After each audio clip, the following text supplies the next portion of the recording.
Greetings, and my name is Professor Kevin Matthews, and I'm the professor for this class, which is Taxation of Individuals and Entities. And this is a George Mason University class, class number 351 or 551 for the graduate students. And today we're going to be talking about forming and operating partnerships. The reason why we're doing this video is because of an inclement weather day that took place this morning. And so in order to avoid having to reschedule and make up the entire test, I'm going to go ahead and we're going to just kind of do this video in order to cover all the bases that need to be covered for the test. For those of you who haven't actually sat in one of my classes before, basically I'm looking down a lot, and the reason why I'm looking down is because it's got my notes. I'm not going to show you everything because I don't want to show the entire magic of my studio. So what we're going to do is I'll go ahead and we'll kind of we'll start off here in a second. Something I want to put out to my students, however, when we were talking about this subject 2 days ago, what had happened was I was kind of jumping around all over the place, and the reason was the book is, I mean, don't get me wrong, the slides are really good, but sometimes when you start talking about one subject, it kind of leads into another and leads into another, leads into another, leads into another. And so it actually ends up being better to kind of have that flow so that you're able to catch everything that needs to be done. And that's kind of how my mind runs, and then therefore that's how my teaching style is.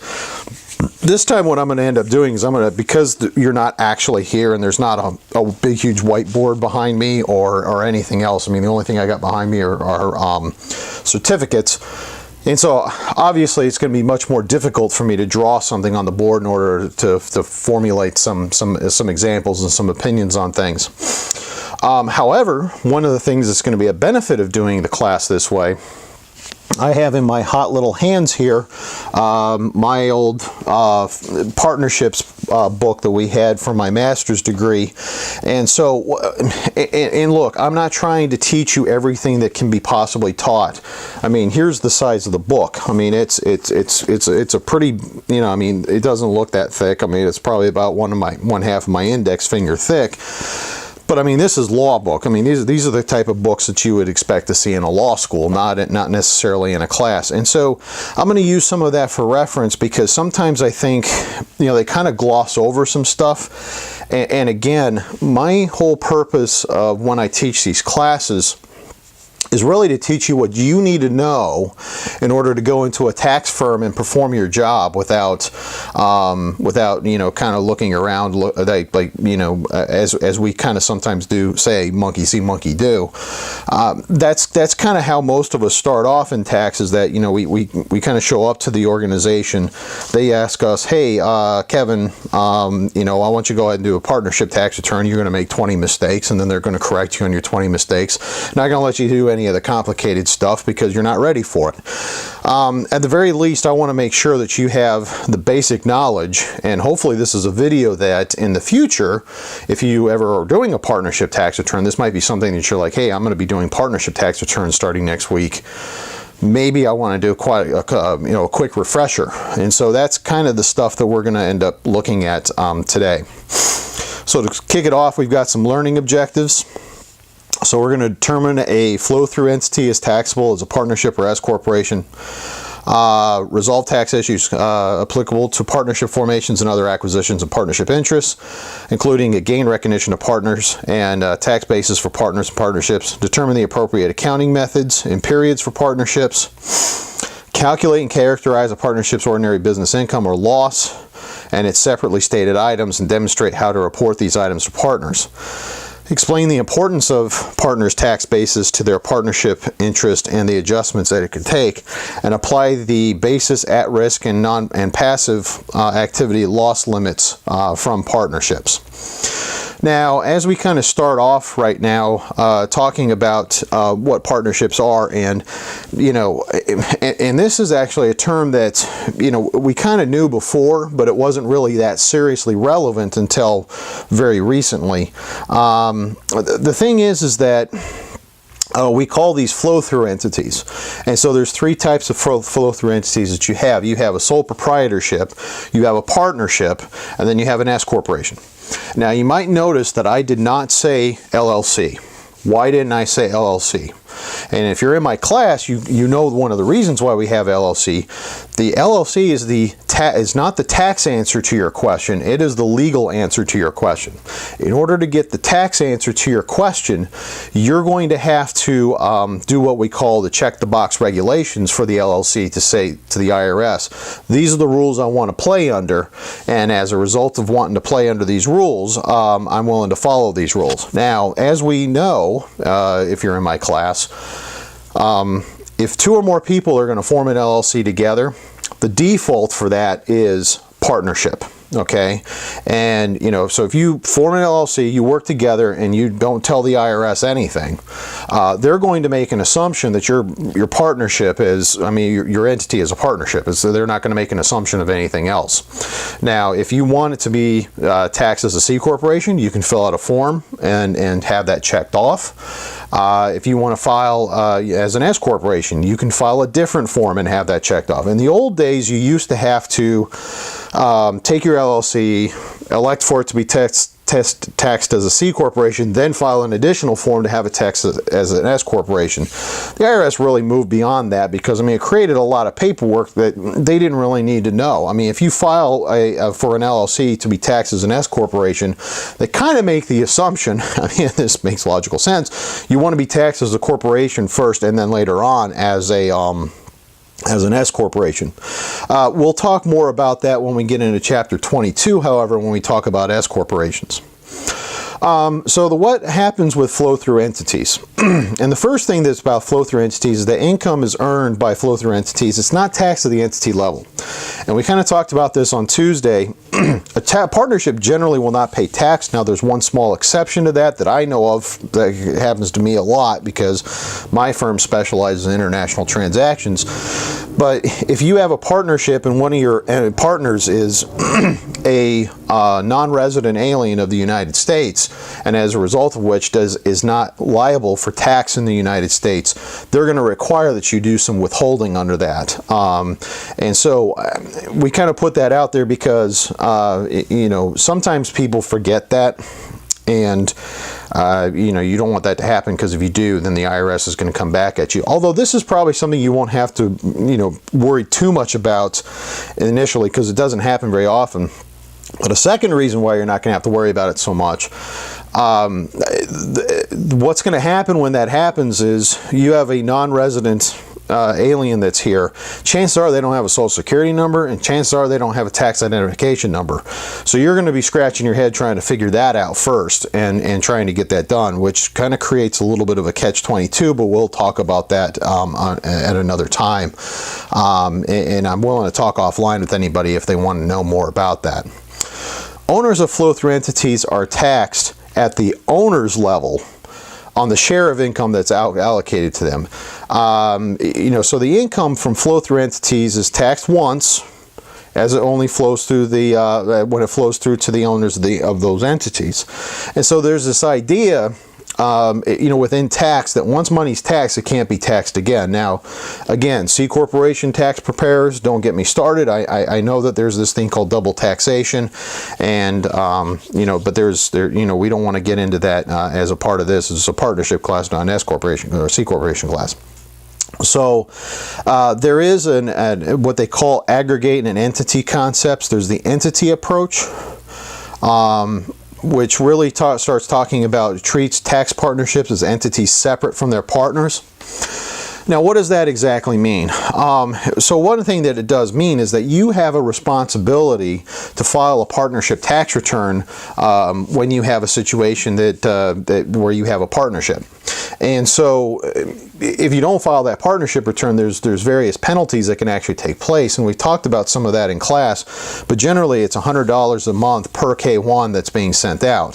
So if you have a partnership that's got 10 members and you don't file it for 10 months later, you've created a $10,000 problem for the partnership. The IRS generally is not very willing to forgive those unless it's extenuating circumstances, because the way they kind of look at it is once you get into the partnership corporation level, they're kind of assuming that people have a level of sophistication that others don't, and so that's one reason you can't claim well, I had no idea, because oftentimes they'll come back to you and say, well, wait a minute, you're running a business here, you're running a partnership, obviously you must have somebody doing your taxes. I hope it's a CPA, and if it's not, you need to go get one.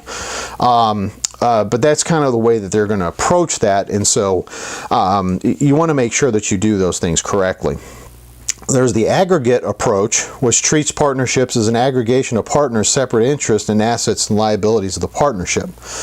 One of the most basic tenets is that partnerships don't take taxes, and reflects the aggregate approach. Partnerships rather than partners making most tax elections represent the entity concept. Now, I do want to talk a little bit about this here for a second, and here's why. Especially if you get into international tax where there's bunches of elections that can actually take place. What ends up happening is the partnership, and we kind of talked about this person in the class. We talked about the tax matters partner. The tax matters partner is probably going to be the one that's authorizing a lot of the elections that's going to end up taking place. Now, there's certain elections that you have to have unanimous consent for, because you're really going to be affecting people's income if you take certain elections that happen. And so as a result of which, we really want to get to a point where, the partner should be actively talking to people about elections that are being taken. And generally speaking, you're not going to have a situation where the tax matters partner is just willy-nilly going to go off and say, yeah, we're just going to make this election and move on. That's not something that normally happens. That's how you get into trouble. Not so much with tax, but with your partners. So what ends up happening is there's definitely going to be some have to be some discussions to make sure that happens. Now, like I said, with international tax, if you get so lucky as to be able to do some of that, and partnerships can have international tax consequences. Oftentimes, what'll happen is, especially if you have a minority interest, the partner's going to get the K1, and the K1's going to tell you what all the elections are that got done with it. And then you as the CPA have to sit down and kind of figure out the best position for your clients. Once the elections are normally done, though, they're not going to want to file an amended tax return to fix things. And generally, that's what's going to happen. A very common thing, I just had this with a client here not too long ago. He received a K1, and it had, probably about 20 state K1s with it. In certain states, they had filed composite tax returns. In certain states, they told him, you're going to have to file your own tax return, but we had to do withholdings. He wasn't part of the discussion as to which states got filed the composite return and which states got filed that he would have to file his own return, and whether withholding is done. Now, 99% of the time, composite returns and withholding requirements aren't going to be determined by the partnership anyways. They're just a matter of law. But he really didn't understand, why am I getting this K1 with all these 20 different states involved with it? I've never moved out of anywhere except I've just been in Virginia. And I was like, well, that's kind of not what happens here. You're going to pay there's a tax. You're going to pay the tax at the aggregate approach, but then you're also going to have where a lot of the business operations, what's going to end up happening is they're going to say, we're going to allocate this. And, it was kind of funny because he looked at some of the states and he was like, I didn't even know we were in some of these states, which is kind of surprising to me. I mean, he's a partner in the firm. I would hope that he would at least know that some of it. And so, and we kind of talked a little bit about that. The next 13 slides will talk about formations and acquisitions of interests. Acquiring partnership interests when they're formed. Let me back up here for a second. Okay, before we get off into this, and I'm going to kind of repeat some of the stuff that I did for the first class. So if you were in the first class and this is bothering you, I apologize in advance. And we've talked about this in numerous occasions. How do you get a partnership formed? And realistically, it sometimes is just a, hey partner, let's work together and get something done. You know, I like to use the example of the movie Paint Your Wagon, where, you know, people who were prospectors of gold in California, I mean, they'd form partnerships all the time because they just realized, you know, one person had the land, one person had all the tools, and sometimes what would happen is they'd form a partnership working together to dig up whatever gold they could find. Technically speaking, that's a partnership. Now, depending upon your state, each state's going to have their own partnership statutes that you can file for your partnerships under. And the IRS has several different types of partnerships. You know, for example, they have a general partnership. In a general partnership, what's going to end up happening is everyone is considered a general partner, and they're equally liable for all of the loans and all of the debts of the partnership. So if the partnership goes belly up and one of the partners disappears and runs off to South America and they can't find him, well, they're going to go after the other partners and say, well, you still owe us the money. Needless to say, as far as liability goes, this is the most dangerous. And so, you know, usually as tax practitioners, we try to find ways in order to prevent some of that stuff from happening whenever possible. You know, sometimes, you know, in a very common way that we do that is we form an LLC. The LLC will actually limit the liability to the organization itself. So if you know, in that way, if they're coming after you, they're going after only business assets. They're not coming after your home. They're not coming after your car. They're not coming after your kids' kids' college funds and all that sort of stuff. So we really want to do that LLC to kind of put up that protection. Now, that doesn't necessarily mean that, you know, if you do file an LLC, that you're automatically considered a limited partnership. A limited partnership is different because it has to be formed in the state where a state allows it. Usually what happens with a limited partnership, one partner is general partner. They're completely liable for the whole thing. The limited partners that are actually participating within the partnership are only liable for up to their investment, and that's where you kind of get to some of the at-risk issues that we're going to talk about later on in this course, or later on in this video. And so that's one thing. Then you have, and there's different flavors. I mean, you know, like I said, we could spend, you know, 20, 30 minutes talking about different types of entities that are out there. There's, you know, like I said, we've already talked about general partnerships, LLCs, LPs. You can do LLPs. And what's an LLP versus an LLC? There are subtle differences, but generally speaking, when the LLC was originally brought in as an entity under statute, it was generally seen that it was going to be a company that was solo owned, or if it was going to be multiply owned by multiple people, it would be, you know, it generally was going to end up being taxed as a corporation or something else later on. So then they, you know, a lot of the states, they would form LLC statutes, they would form LLP statutes. The LLP required that you had to have 2 or more owners, and eventually over time what's happened is that a lot of these statutes are sort of blended together. You do see people who form LLPs because they want to be a limited liability partnership and they want it to be set up that way. And there's subtle differences between the two. I don't want to get into it because there's 50 states, there's probably 50, I mean, not probably, there are 50 different ways that you can do each of these things. And so we want to make sure that we're kind of staying on target here. But there's, like I said, there's the LLC, there's the LLP. You also have what's called the LLLP. And there's subtle differences between an LLLP and an LLP and then an LP. And so we're not going to really get too much into that because, you know, just sticking with, you know, the basics where we have the general partnership, the LP, and maybe the LLP/LLC, you're going to have probably about 99% of the entities that you're going to run into. I've only run into an LLP once, and it was actually a CPA firm. So, you know, but I've also seen, I mean, I've seen them where there's like law firms that do them.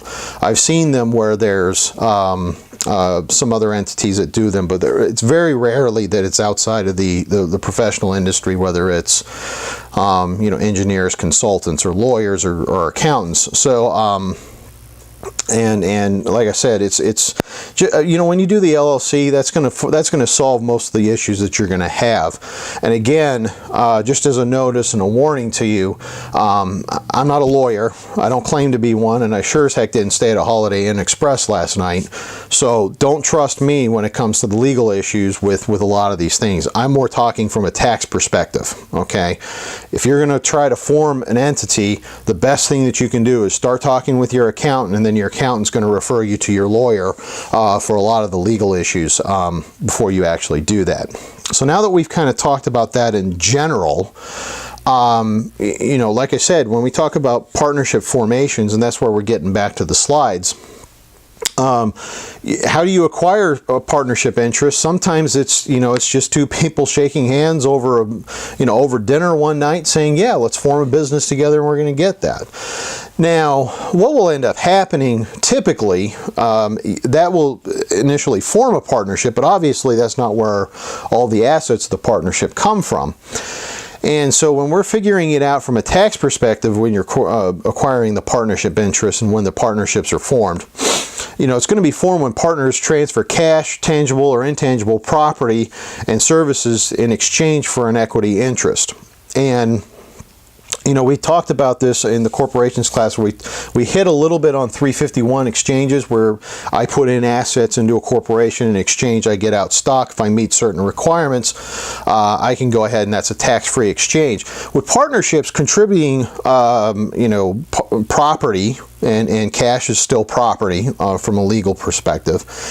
Contributing property into a partnership and getting a partnership out of it is also a tax-free transaction. And systematically, with those tax-free, transactions, what ends up happening is the basis of whatever you put into the partnership becomes the basis that you have in your partnership. But we'll talk about that in greater detail later on. So partnership rights, one of the things they'll say is they'll have a right to receive in the partnership assets of the partnership where they'll liquidate. It's called a capital interest. Rights or obligations to receive a share of future profits or future losses. We call those profit loss interests. Now, I talked about this in the last class, and if you take a look at a K1, there's a portion of the K1 where they're going to have three accounts. Okay, you're going to have a profits account, a loss account, and a capital account. And that's going to tell the allocations that's going to end up happening with your partnership. So, for example, and we talked a little bit about this, if I put in, let's just take this as an example. I and a friend of mine decide that we're going to go form a partnership. And in forming this partnership, I go ahead and I contribute $100,000 cash. My friend, who is the brains of the operation, contributes nothing. He doesn't have anything. But I go ahead and I say, look, I'm going to go ahead and I'm going to do this for you. I'll contribute the cash. You contribute all of the services. And we'll split the profits and losses 50-50. Now, I've talked about this in the last class. Can we do that? Is that an economically viable interest? And the answer is yes, it is. And because it is an economically viable interest, this is definitely something that we can do.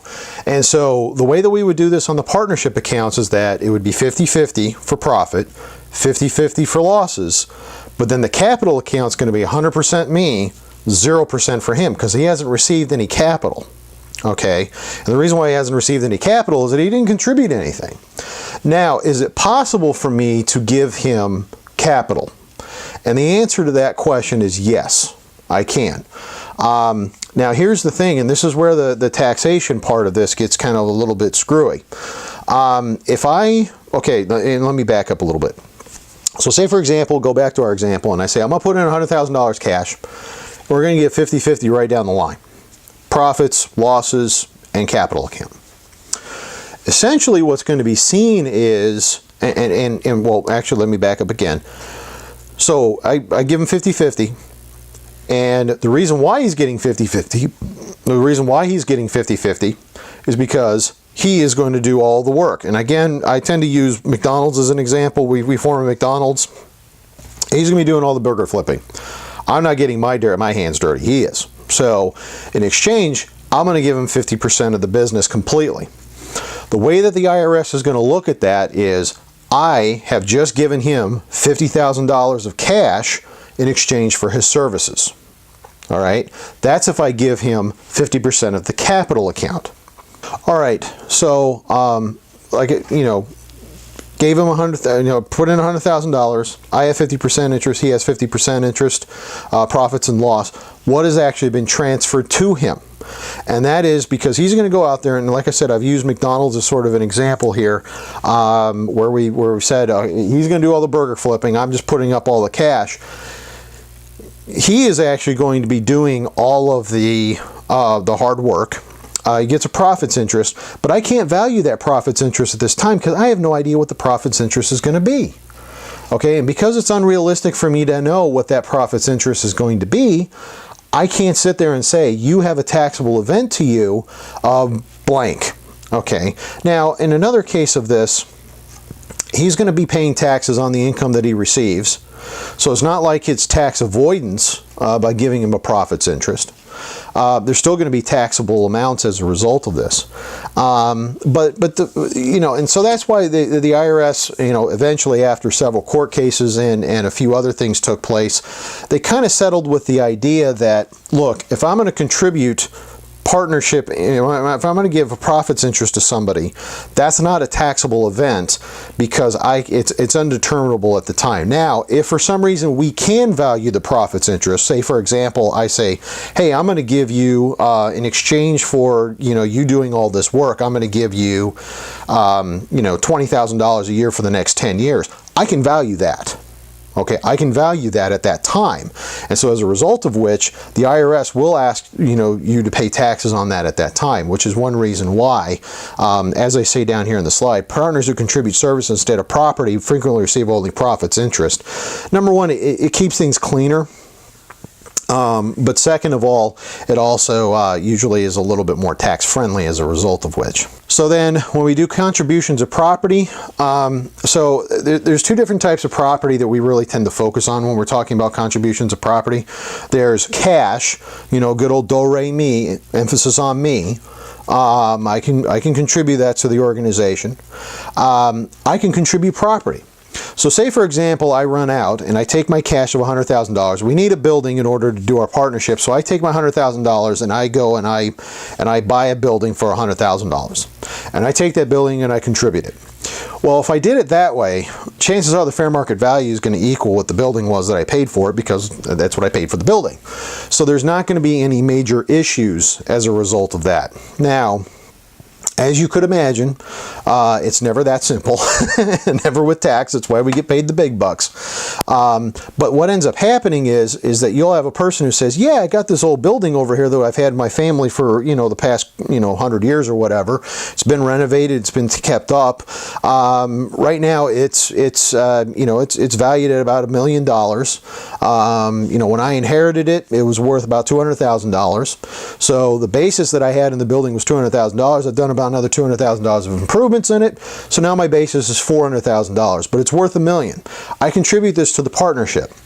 What I have just done now is I have contributed property into a partnership, which basically has what we would call a built-in gain as a result of it. And there's certain restrictions that we're going to have that we'll talk about later on when we do contributions of property with built-in gains.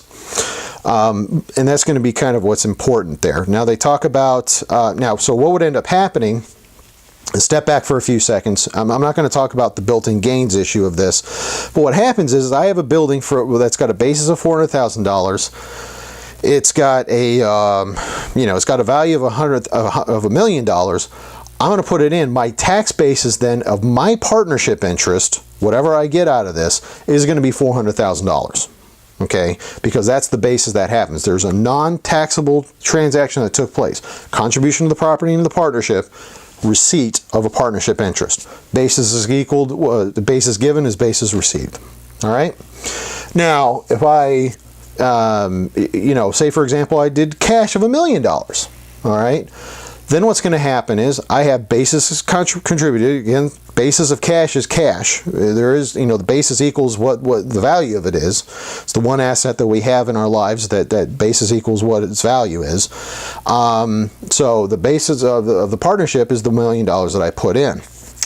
So as you could see in the sense here where we've got sort of the capital accounts, you can see where this can get kind of muddy very quickly. And so they kind of talk a little bit about it here. You know, gains and losses recognized from the exchange of contributed property for the partnership interests are either fully or partially deferred for tax purposes. Again, you know, the thought process that we're having with the examples that I've been presenting to you here is that they're going to use the assets that are being contributed to the business for the purposes of using the business. Now, the IRS kind of has this, they have, you know, tax avoidance rules to prevent you from doing any funny business as a result of this. So if I contributed that building, but then the partnership says we don't really need this building, we're going to go ahead and sell it and take the cash for ourselves. What's ended up happening is I would have that built-in gain then has to be fully attributed to me. And so that's kind of how that ends up working out. Gain and loss recognition. Generally, neither partnerships nor partners recognize gain when they contribute the property. That's what we talked about. Definition of property is everything. I mean, it's tangible, intangible, cash, but it's never services. That's not property. You know, just like I can't take a charitable deduction for the amount of time that I work at an organization in service for them, I can't take a basis amount for the amount of time that I put into a partnership. All right, so that's one reason why with services contributions, usually we end up doing the profits. General rule facilities, contribution to property, built-in gains, fair market value is greater than tax basis. General rule discourages property of contribution to property of built-in losses, where basically your fair market value is less than what your tax basis is. And so the partner's initial basis, and we kind of went over this, required to compute taxable gains and losses when they sell their partnership interest.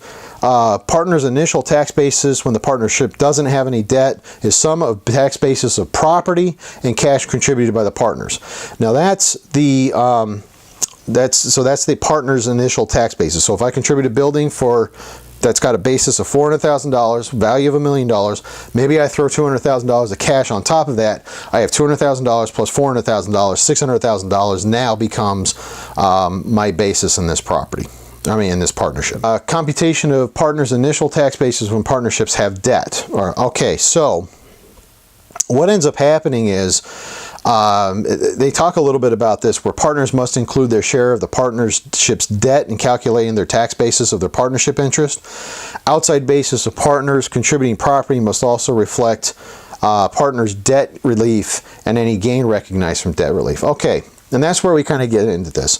Say, for example, I didn't inherit this building. Now it's a building that I bought. And I bought it, say, 10, 15 years ago.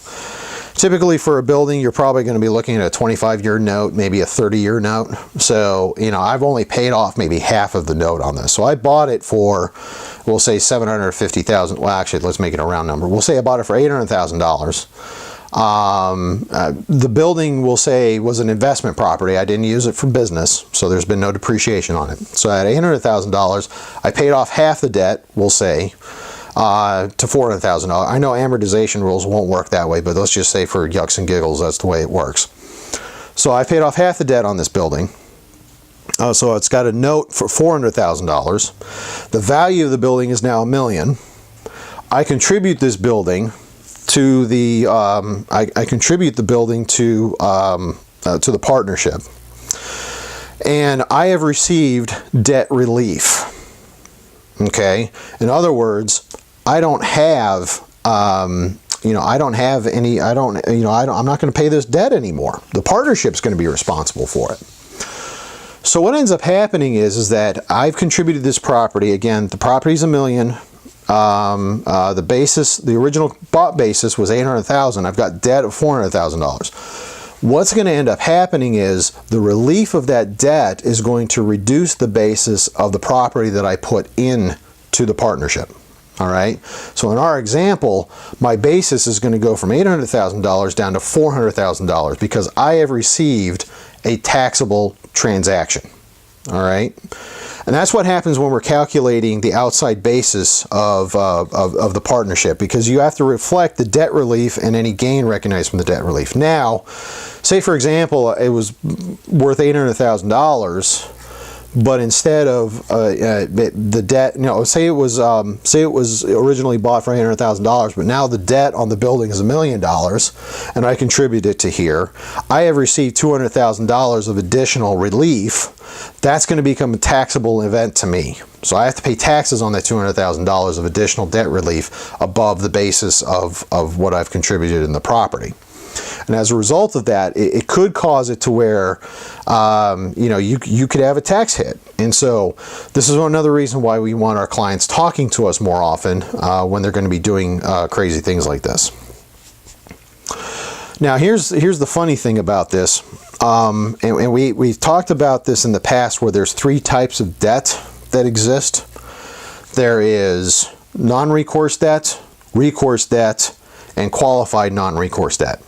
Non-recourse debt is basically any kind of debt that doesn't get back to the partnership. A very common example of this is accounts payable.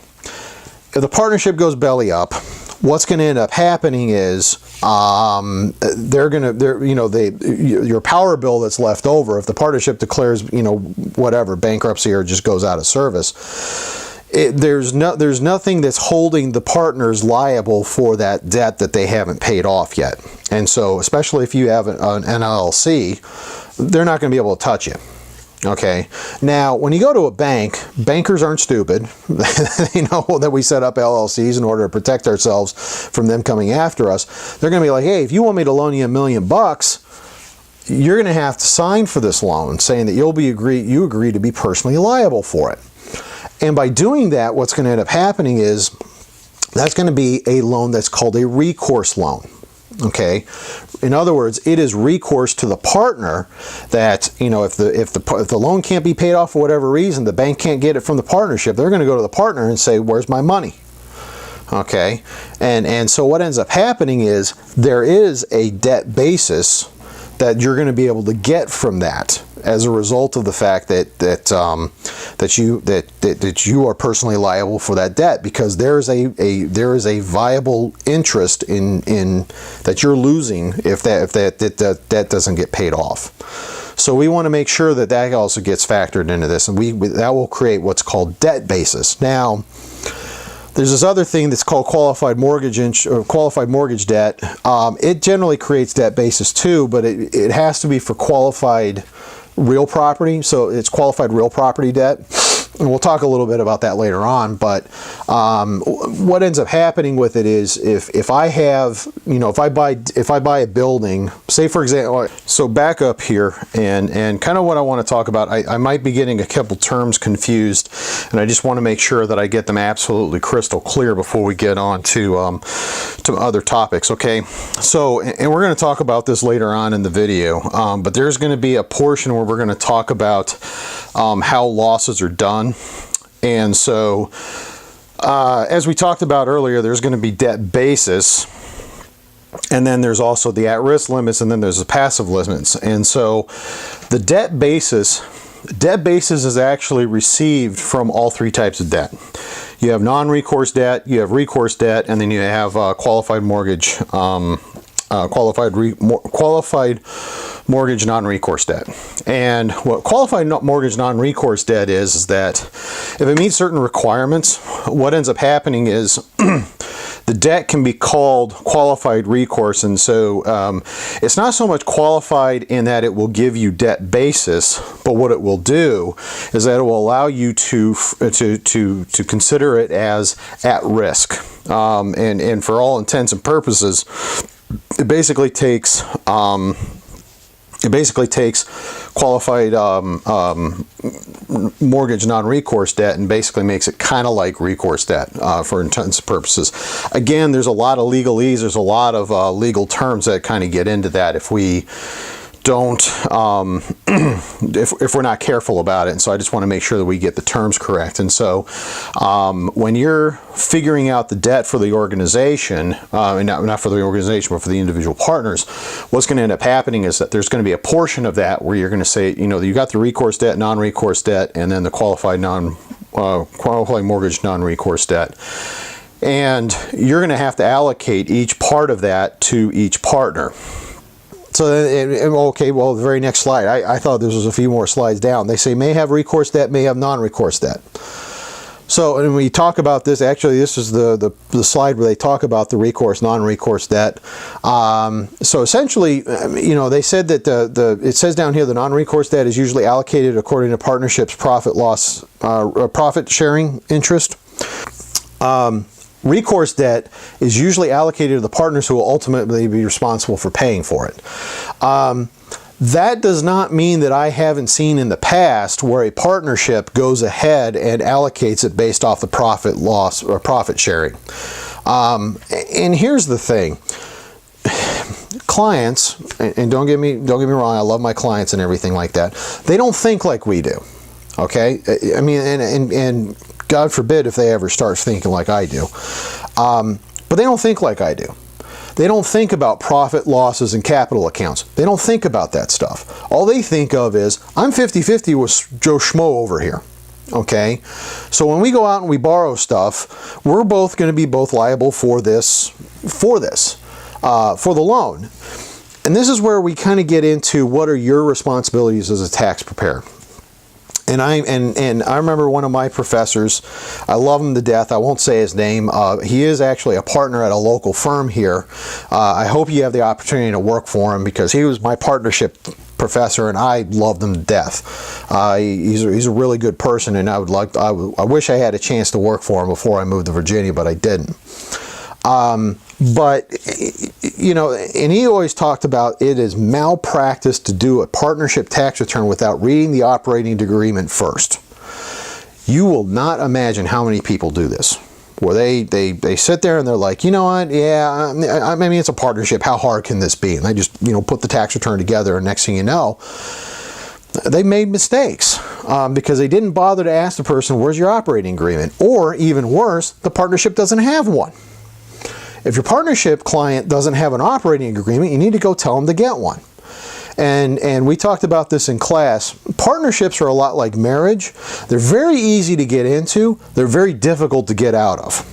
Okay, if you ever work on tax returns for people who are going through a divorce, it gives me a lot of patience in my relationship with my wife because it gets messy, it gets violent sometimes, and I don't mean violent. Well, I mean sometimes it can get violent, and I don't wish that on anybody, but I mean it can get, you know, I mean I've had it where we talked about the person's tax return and the client is, you know, I mean he's throwing out every cuss word that he can think of about his ex-wife or soon-to-be ex-wife because she cheated on him for whatever or whatever. And so what happens is, I mean, these get very, very serious. Partnership terminations can go just as bad. I've actually been a party to one, well, I mean, one that I actually was party to myself, but also working as, I was the tax return preparer on this, and the partner of the firm was actually telling me all the stuff that was going on. It got messy. I mean, these guys who used to be best friends going all the way back to high school, it ruined their relationship. So if you don't have a good operating agreement that says, this is how we're getting married, this is how we're going to spend our marriage, and this is how we're going to do our divorce if we ever decide to do our divorce. You want to make sure that that gets taken care of. And the best thing you can do for your client sometimes is go talk to a lawyer, get an operating agreement, get done with it, and then we'll move on. Okay, so you want to make sure that that happens. The operating agreement oftentimes will also address debt. How is debt to be divided? Non-recourse debt, like we said, usually profit sharing ratios. Maybe it all goes to one person. Maybe the lawyer in one case is looking at this saying, hey, look, my client's throwing $100,000 into this darn thing. The other guy's not throwing jack into this. I don't want him to have any of the debt allocated to him if there's any tax benefits to doing so. So you may have it where the operating agreement says this is exactly what's going to happen. I told you guys in class the reason why we love partnerships, there's ultimate flexibility. We can do a lot of things as long as we can provide for the idea of what's referred to as economic effect. As long as we have economic effect, we can do a reasonable amount of things. Okay, so when you're talking about doing partnerships, they're wonderful in that sense, but like I said, it's so easy to get into.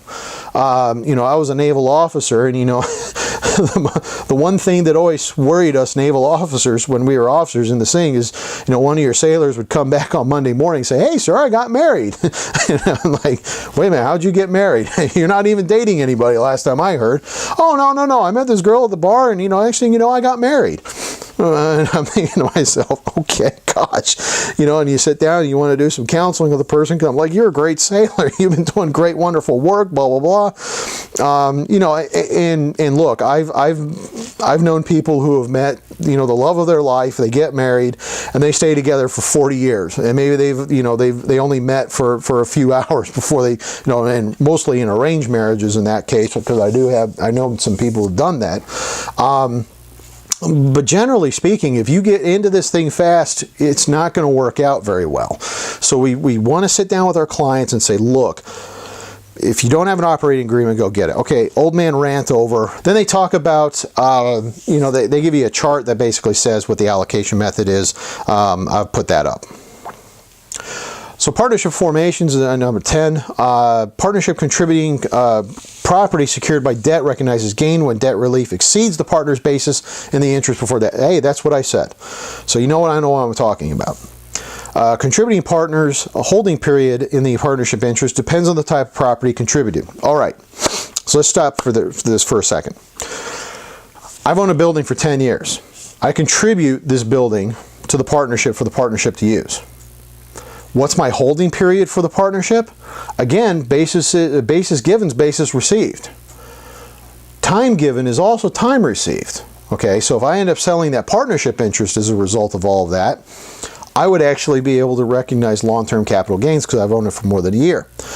Say, for example, I give out that cash, you know, good old do-re-mi, emphasis on me.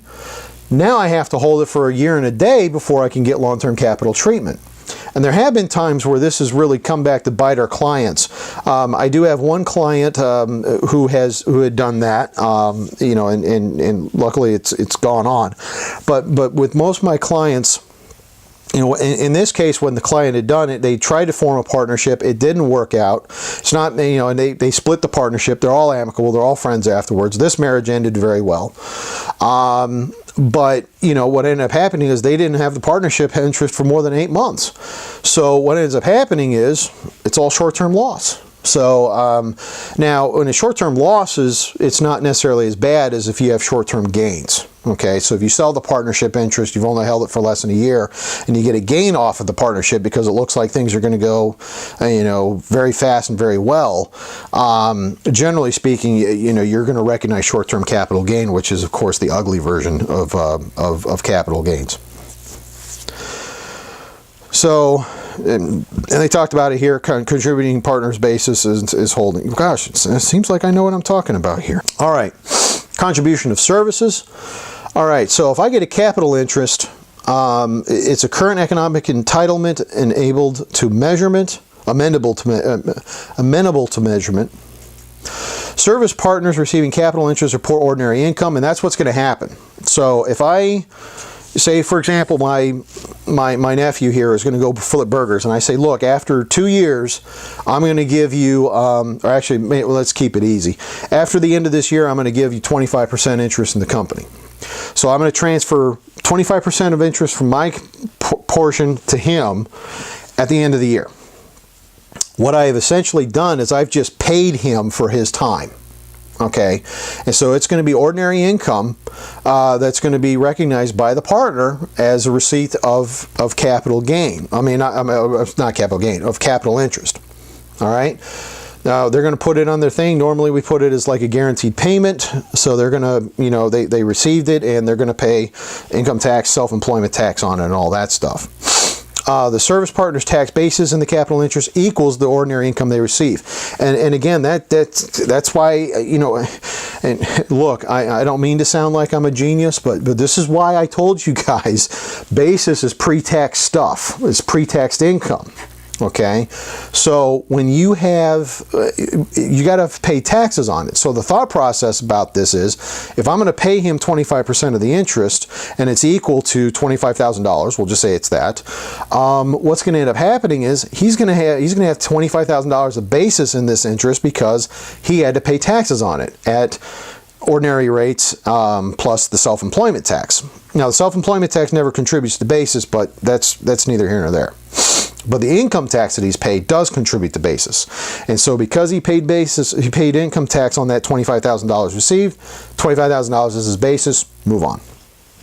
All right. Profits interest, no liquidating value when received. Service partner will not recognize income and non-service partners will not receive deductions. There we go. I do know what I'm talking about. So tax basis of a purchased interest equals purchase price plus debt allocated to the partnership, and the holding period begins on the purchase date. So if, for example, I've got my nephew, now I have my niece who just graduated from her MBA program, very wonderful lady, smart as a whip, comes to me and says, hey uncle, I noticed that you gave my brother an opportunity to go work at the McDonald's. Let's be honest, he's very good at doing the operations portion of this, but when it comes to running a business, he's not so good. Would you mind hiring me to run the business so that I can get a job? And I'm like, you know what? I like you so much. I'm going to do one up on you. I'm going to make you a partner in this business. So what will end up happening is we amend the tax return. I mean, not amend the tax return, amend the partnership agreement, and I do it where I get 50% of the interest, he gets 50% of the profits interest, and then she gets 50% of the profits loss interest. What has transpired from a tax perspective? Nothing. Going forward, she'll get 25%, he'll get 25%, I'll get 50%. Now he's going to be ticked off with me because I just gave half of his share to his sister, but you know, the IRS doesn't care about that. Let's take it from a different perspective now, because I gave him 25% I gave him my 25% of the capital, so I have 75% of the capital, 75,000 in capital. He has 25,000 in capital, but again, my favorite niece here, who I love dearly, I'm going to give her $25,000 of cash if she comes aboard this partnership, but I'm going to make her work a year just like I did with him. I know she's good for it because she's a good niece, and so she comes in and she runs the business. She does all the marketing, all the finances and all that sort of stuff because that's what she's good at. Maybe her MBA was concentrated in entrepreneurship. Okay? What ends up happening is, again, she's going to get the same treatment that he does. Okay, 1 year henceforth, $25,000 transfers to her from my $50,000. She's now a 25% capital owner in this company, and as a result of which, she has to recognize ordinary income on this. But let's take this to a different level. Now my niece comes to me and says, you know what, uncle, I don't want to wait a year. So here's what I'm going to do. And I know that the partnership's pretty viable, so I'm going to go to my friend who's a banker. I'm going to go borrow $25,000, and then I'm going to go ahead and I'm going to buy that partnership interest from you. Okay. I told you she was my favorite niece. That's why she's good. She's smart. She knows she wants it, and she wants it now. So anyways, she goes and she gets the money. She buys it from me. I sell it to her.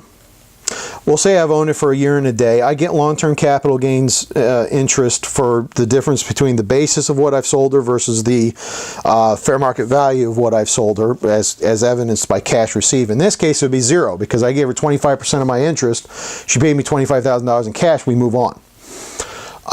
And even though it's a related party interest, there's no loss, so there's no related party loss issues that I have to worry about. So it's a good deal. Okay, now what ends up happening here is, you know, she goes ahead and she comes in, she paid $25,000, so she gets a $25,000 in basis. Now let's say that we also have $100,000 of debt that we've taken in the business. Okay, so the debt is recourse debt. We'll say it's recourse debt, and as by buying into this, she agrees that she has to take 25% of that debt immediately. So she's got 25% of it. So she's got 25%. I mean, $25,000 of basis because of her purchasing this, but then she's also got $25,000 worth of debt basis because that's the debt that's being allocated to her. Her holding period begins on the day that she purchases it, which we'll say is January 1st of, or January, we'll say it's January 15th of 2002, just so I can make sure that I've got my year in one day. All right. Organization, startup, and syndication costs. We've kind of talked about this in previous classes. For benefits of the partnership and tax purposes, some costs must be capitalized rather than expensed. And so the expenses include organization costs, syndication costs, and startup costs. Now you might ask yourself, now organization costs we've already talked about in previous classes. If I go out there and I spend, you know, say $500 to get the LLC set up, first of all, if you're doing that, you're probably in a high tax state. I think in Virginia it's like $100 to do an LLC. But if you do that, then you know, so maybe you spend $100 to do it. Maybe you pay a lawyer $1,000 to do the operating agreement, and then, you know, you do some other legal type stuff, and say it costs a total of $4,000 to do it.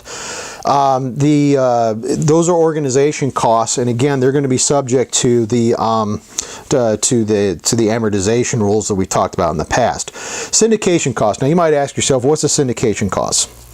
All right, so syndication costs are broadly defined to include brokerage and registration fees, legal fees, underwriter, and general partner, and the general partner for securities advice, accounting fees for preparation of representations, included in the offering materials, printing costs, and all selling and promotional costs. Essentially, if I go out there and say for example, instead of me getting my nephew, my brilliant niece to go work with me here, I instead decide I want to open a McDonald's, but I don't want to do any work. So I decide I'm going to go out there and I'm going to start advertising to people, hey, who wants to be a partner with me? Preferably you would have had, you know, time that you worked at McDonald's, you'd have management experience, you know what you're talking about. What are we going to, you know, what would be necessary for that? So, you know, and whatnot would be necessary for that. So we would actually bring, you know, the person in. There would be costs in order to get them to come in. I'd have to do brochures. I'd have to make it look professional. Those are syndication costs. And so we would actually have those. That is going to be separated off from organizing costs. Startup costs.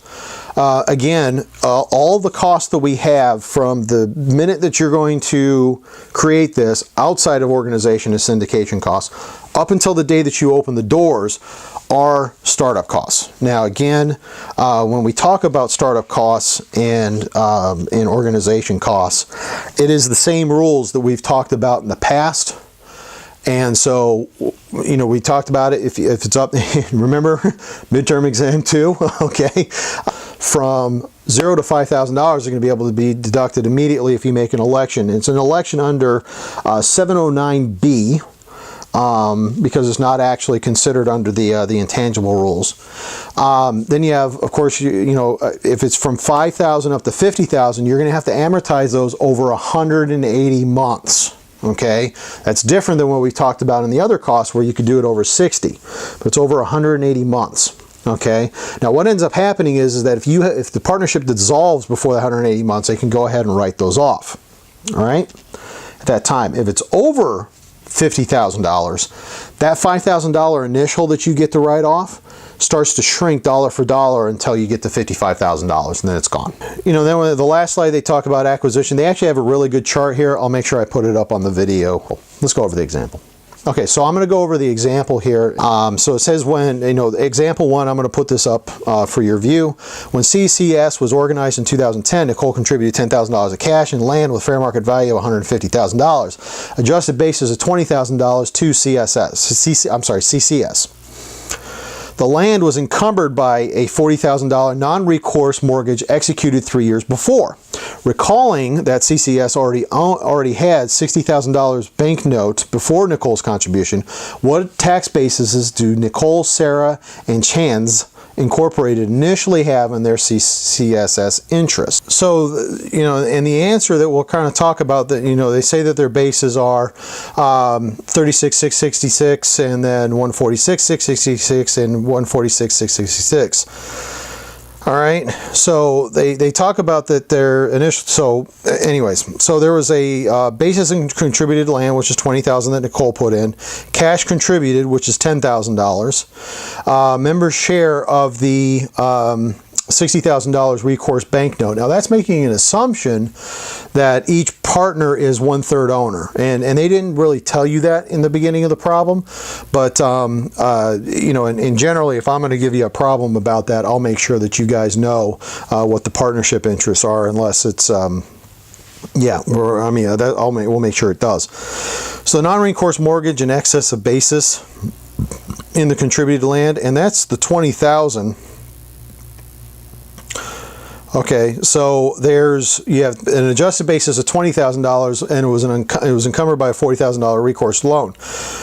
So what's going to happen is there's going to be $20,000 of non-recourse debt that is allocated only to Nicole. The remaining non-recourse mortgage, which is 1/3 of $40,000. Okay. And then the relief from the mortgage debt, which is going to reduce Nicole's basis by $40,000, and so that's how you get those numbers. It's when you do a few of these, it becomes kind of second nature, and a lot of this just kind of flows and it makes sense. There's nothing in there that I see that's kind of crazy, but if there is something that's crazy, please feel free to leave a comment in the comment box below and ask, or you can contact me directly. So then we're going to do an example where we do a gain on contributed property and assume Sarah and Chan's Inc., but not Nicole, personally guarantee all of the $100,000 of CCS's debt. That's the $60,000 bank loan plus the $40,000 mortgage on land. How much gain, if any, would Nicole recognize on her contribution to CCS, and what would be the basis in her CCS interest?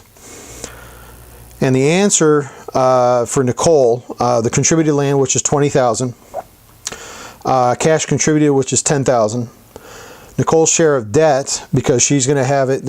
Sarah and Chan's guarantee all the debt, but Sarah does not, or Nicole does not. So that's why she doesn't get any allocation for that. Debt relief, she loses $40,000. Debt relief in excess of basis of contributed in contributed land and cash is $10,000. So that is going to be her capital gain recognized. Now, some of you might ask, well, is it short-term or long-term capital gain? And the answer is going to be that since it's based on the land, it's probably going to be long-term capital gain, because I assume she's owned it for 3 years or more, so that definitely would be long-term capital gain. All right, services for capital interest, which would be the third example. It says on December 31st, 2010, all members of CCS agreed Sarah would receive additional capital interest in CCS with a liquidation value of $20,000 and an increase in her profit-loss share ratio from 33 to 40%, leaving the other members with 30% apiece, to compensate her for the time she would spend on an additional project.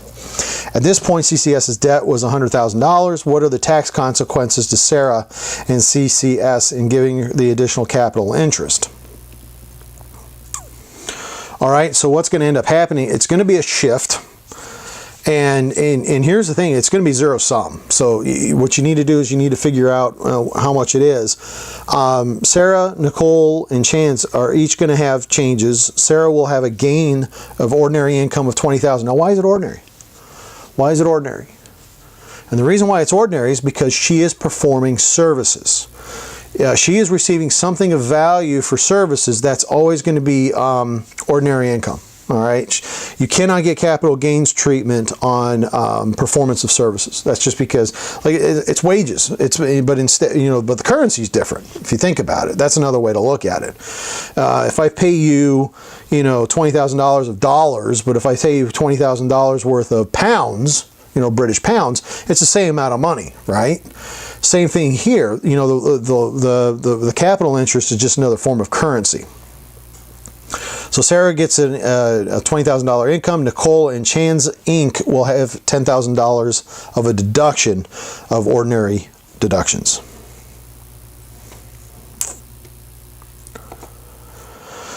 Services and profits interest, assuming Sarah receives only a profits interest for her services instead of the capital interest she received in the previous example, what are the tax consequences to them all? And the answer is that there's none officially, at least not at the time of transfer. So Sarah would not be required to recognize any income. CCS would not deduct or capitalize any losses. As CCS generates future profits, Sarah would just receive a greater portion of the income. And so that's how her tax situation is going to change. In addition, with the increase in Sarah's profit and loss ratio from 33 to 40, debt allocations among the partners will change to reflect the additional entitlement. Now, as we talked about in the past, that is only going to affect her non-recourse debt. The recourse debt, unless the operating agreement says otherwise, generally is going to say her recourse debt is only going to be whatever she's agreed to sign to. And so we haven't, the problem doesn't really address that, so we don't know. But again, most firms that I've worked at would just go ahead and make sure it's based on the profit loss anyways. But my personal opinion is you've got to find out how much of it's being guaranteed. So when they talk about the second part, they said the debt allocations for each partner outside basis. They're increasing it. They're doing it based off of like I said, the profit loss margin.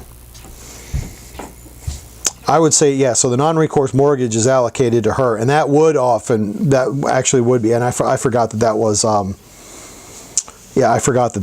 that was non-recourse mortgage, which would be allocated based on profit loss.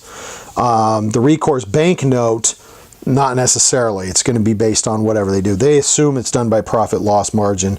Again, like I said, most firms that I've worked at would do the same thing, but I disagree. You've got to take a look at it.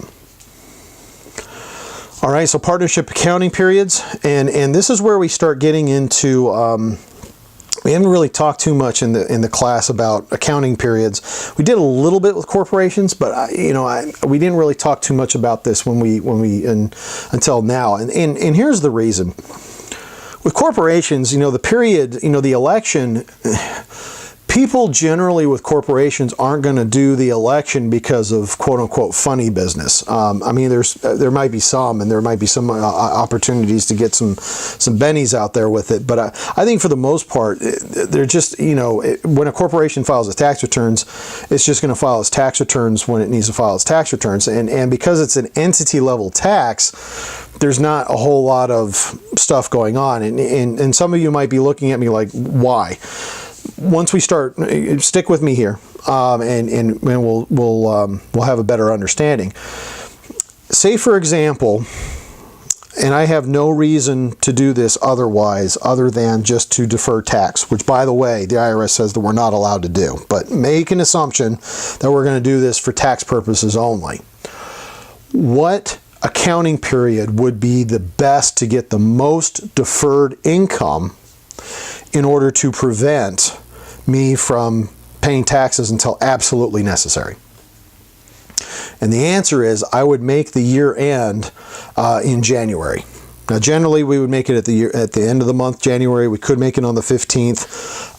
That would defer it even a little longer, but it would be on in the month of January. And the reason why is because if I file the tax return 3.5 months afterwards, which would be April 15th for the partnership, that K1 would come out. I wouldn't put it on the tax return for this year. I would put it on the tax return for next year because the end of the year happened this year. See what I'm saying? So I would put it, so say for example I did it and the year end was January 1st, 2019. I wouldn't actually file a tax return that included the K1 from January 1st, 2019 until I'm filing my 2019 returns in 2020. You see what I'm saying?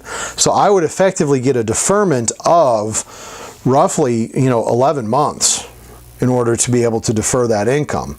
And so, that's sometimes where the IRS gets a little concerned about abuse, because what they're worried about is that you're going to try and take a whole bunch of expenses, or if you're, well, not really expenses, but you might take, you might have the fact that you're trying to spread out your income and taxability, and that's one thing that they try to avoid with these accounting periods. And there's certain rules that they follow, and we'll talk about those later.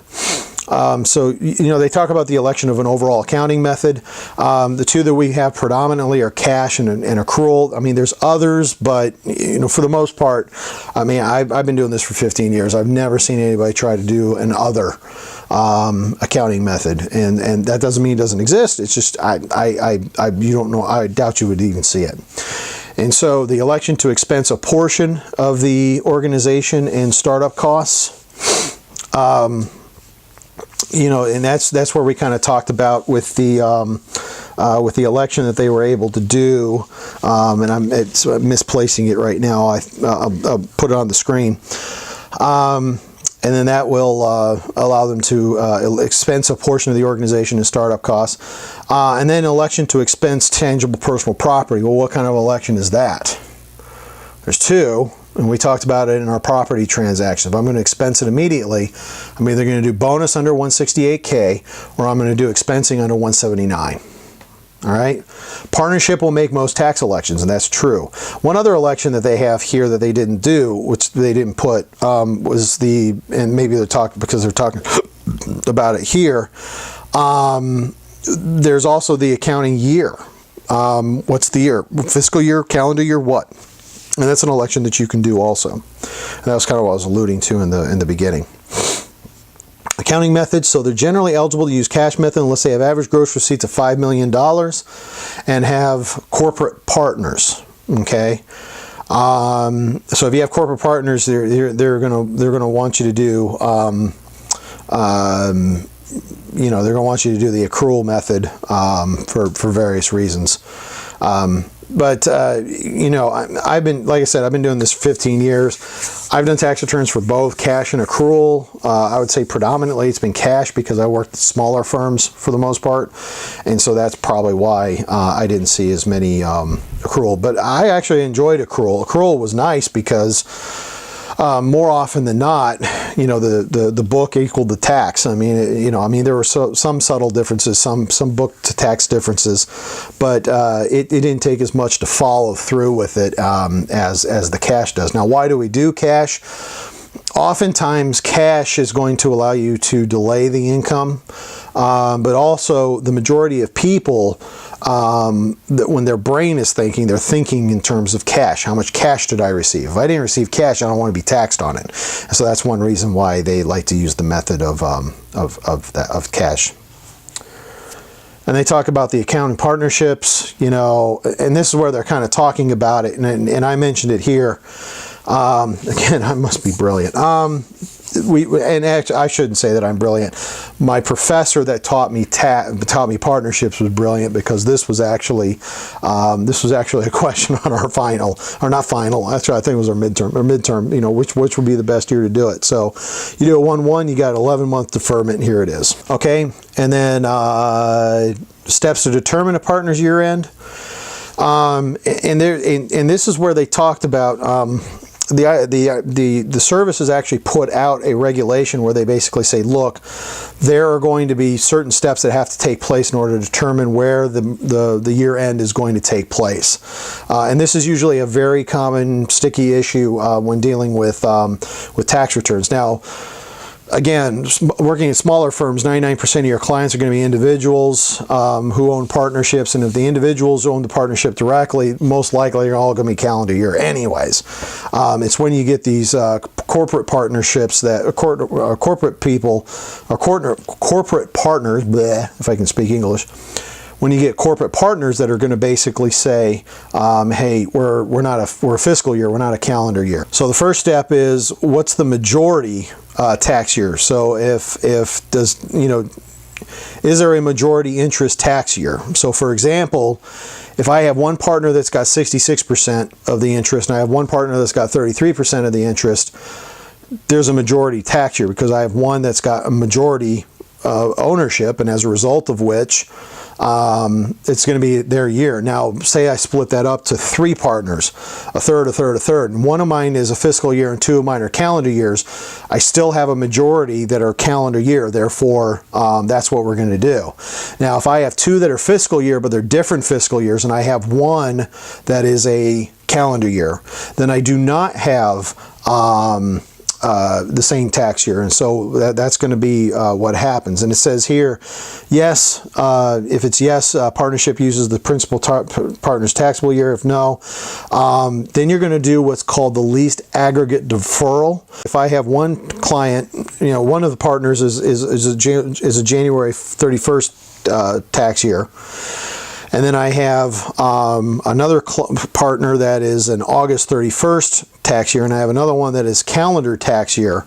What we're going to have to do is we're going to have to calculate the deferral of income as a result of us having a special year. And basically, what's going to happen is whatever year is going to cause the least amount of income being deferred is going to be the year that you're going to be required to use. Now we get back to now we get into sort of the meat and potatoes of what we talked. A lot of what we talked about in the past of this, a lot of it's theory.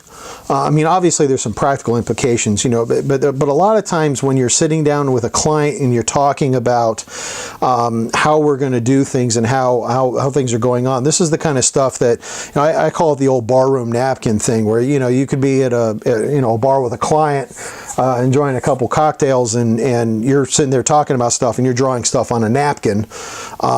That's the kind of stuff that we've been doing up till this point.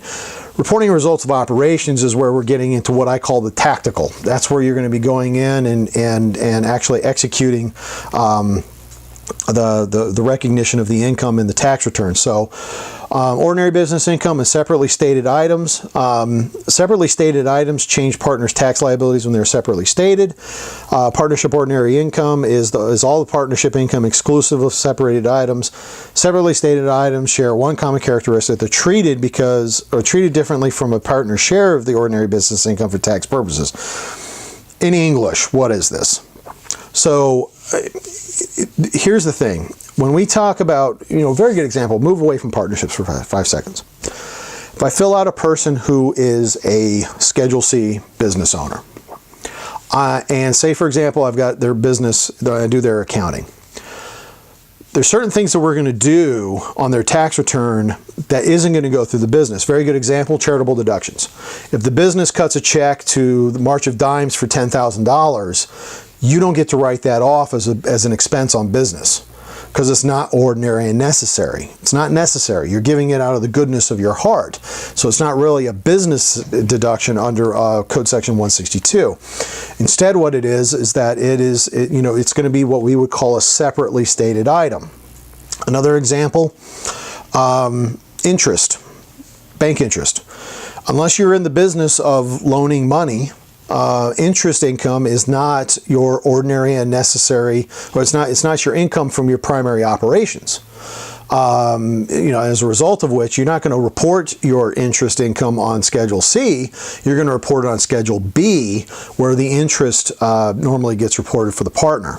Dividends, unless that's your primary business, unless that's what you do, that you're not going to report that amount of money on your business income line. You're going to go ahead and you're going to report it in Schedule B. So step back in and go into partnerships, where we were before. It's the same thing.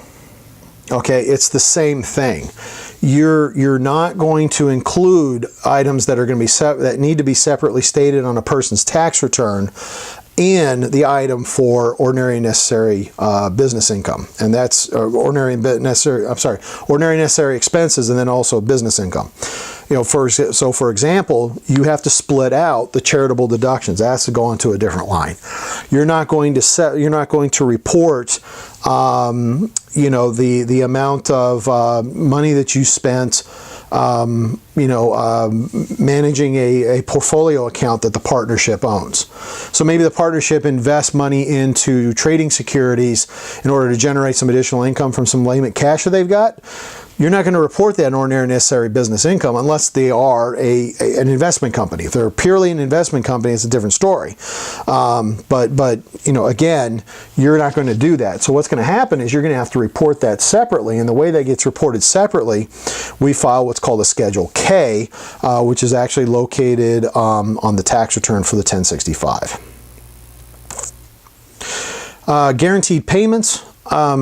We talked about this a little bit in class. Essentially what guaranteed payments are, I told you in class, owners of a company, owners of a partnership or a sole proprietorship cannot pay themselves a salary. It's actually it's not allowed under the payroll tax laws. But what happens is, in a Schedule C, it's pretty easy. I mean, if you just take a draw, you take whatever you want out, there's no way to guarantee something to yourself. Okay, you just can't do that. If you were going to try to do it, first of all, it'd be ludicrous. I don't know why you'd want to do it. It would hurt you. But then the second thing is that it doesn't work under that. Now, the guaranteed payments here, getting back to the example that I had where I talked about where, hey, I've got myself, my nephew, my wonderful niece over here that I really love a lot, and all three of us run this business together because I'm the money, he's the operations manager, and she's sort of the business manager because of her MBA that she received. On the guarantee, with those two, because they're working hard, I'm going to pay him a salary.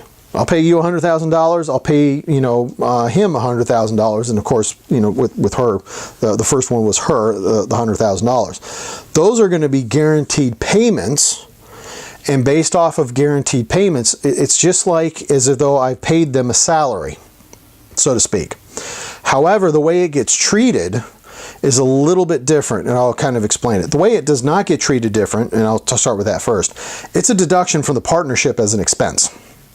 Okay, when you pay guaranteed payments to them, and it actually makes sense if you think about it logically. If I'm forced by agreement to pay him $100,000, and I'm forced by agreement to pay her $100,000, then it's like an ordinary necessary business expense because that's like a salary to them.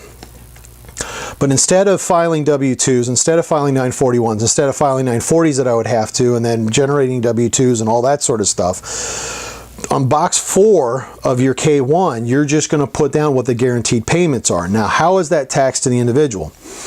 In difference to the way it would be taxed for wages, in wages, basically what you do is you could put box 1 wages in there. Social tax have already been taken care of, so you wouldn't have to worry about that. It's just basically box 1, box 2 to do your federal income tax withholdings, and that's pretty much all that you do. Guaranteed payments don't work that way. Essentially, it's income to you, so you have to report it for income tax purposes, obviously, but you also have to report it for Social Security and Medicare taxes. Okay, so it's going to be hit to you not just as not just for income tax, but also social taxes. It is separately stated to the partners receiving them, which basically means it goes in box 4 on the K1 that they get, does not go into box 1 as the ordinary income would, and as a result of which it's also going to go on Schedule K on the guaranteed payments line. Like we said, the self-employment tax, shares of ordinary business income may or may not be treated by LLCs as self-employment, depending on the extent of their involvement. So, get back to my example. I'm the investor. I own 50% of the company. I've got my nephew over here, and I got my wonderful niece over here. They each own 25%. They're working in the business every day. When they get their K1s, their income for K1 purposes is going to be subject to self-employment tax because this is their primary job and occupation. Okay? This is what they do in order to make money. I'm an investor. So theoretically, at least, I would and it depends on if I hit all the requirements, the check boxes. I would be seen as a limited partner for this. My limited involvement, because my niece is running the company, he's running operations. I'm just coming in every now and then to make sure the money's flowing. So for me, this is an investment. It's not a business. Okay, unless this is something I do for a living, which I do not. In this case, I would be, you know, the rich CPA that everyone looks to because they think we're all full of money. It would not be treated as self-employment income to me, because what ends up happening is this isn't my job, so I don't have to pay self-employment income on it. Now the bad news about it, and we'll talk about it later on, though, it would become passive income to me, but it's active income to them. But we'll talk about that later. LLC members should be classified as general tax partners when applying the self-employment tax rules. Personal liability for the debts of the LLC by reason of being an LLC member. Authority to contract on behalf, participating more than 500 hours. So these are the reasons why you would be considered a general partner under the LLC rules. And look, you know, this is the official answer. The practical answer is who goes to the office every day and you know, that's their job. Okay, I may go every day, but I'm just walking in and saying, hey guys, let me go talk to the accountant how the statement's coming. Oh, okay, yeah, everything's looking good. Okay, yep, my money's doing good. Hey, nephew, what's up? Oh, how are operations going? Okay, that's great. Niece, hey, it's great to see you again. Come over here, you know, get a hug. And then, you know, and then ask her how the business is going. And I'm like, that's wonderful. I'm so happy for you. I'm glad that you're doing so well. Hey guys, it's 10 o'clock. It's time for me to go to the coffee shop. I'm going to go to the coffee shop and I'm going to spend the rest of my day checking on my other investments. Okay, I'm not actively running this company, as a result of which I will not fall into I'll be a limited partner just because of that. If these guys are coming in every day to do stuff, they're going to be, and that's kind of sort of the two extremes. The problem that you're going to run into is where you have somebody who says, I'm a full-time realtor. I'm also a full-time owner manager of a restaurant. And then I also have this other business over here that I do part-time. Okay, and then the question of the day is, am I active or passive? And that's where it gets kind of, well, you've got full-time over here, you've got full-time over here. I mean, it looks like you don't sleep, but you know, then you've also got this part-time thing that you're doing over here. And it could also be seasonal. I may only be a realtor 8 months out of the year. When the sales are hot, and then all the other time out of the year I'm doing this other part-time job over here that's going on. And that's where this kind of gets a little bit muddy. So you got to follow the rules. As long as you can justify it in the rules, take the position that you want, as long as it fits in the rules. But more importantly, it has to be correct. All right, partnership items included in computation of net investment tax also has to be split out. So the partner share of interest, dividends, royalties, rent, and you know, rent's going to go on box 2. I think interest goes in box 5, and then dividends, I believe, goes into box 6 of the K1. There's going to be annuities and royalties, which go on separately stated items. You know, again, that's, you know, the share of income from a trade or business, that is a passive activity. There is going to be some income where they'll split it out, and they'll basically say, yeah, you know, this is where you see, for example, partnerships that engage in, you know, maybe I own interests in 15 different partnerships. Some of the income that's being generated is going to be active income, and then some of the income that is going to be generated, I could be, you know, for example, if I'm a realtor and I own this business where I do primarily realtor sales, but I don't separate out the the rental activities that I do, for example.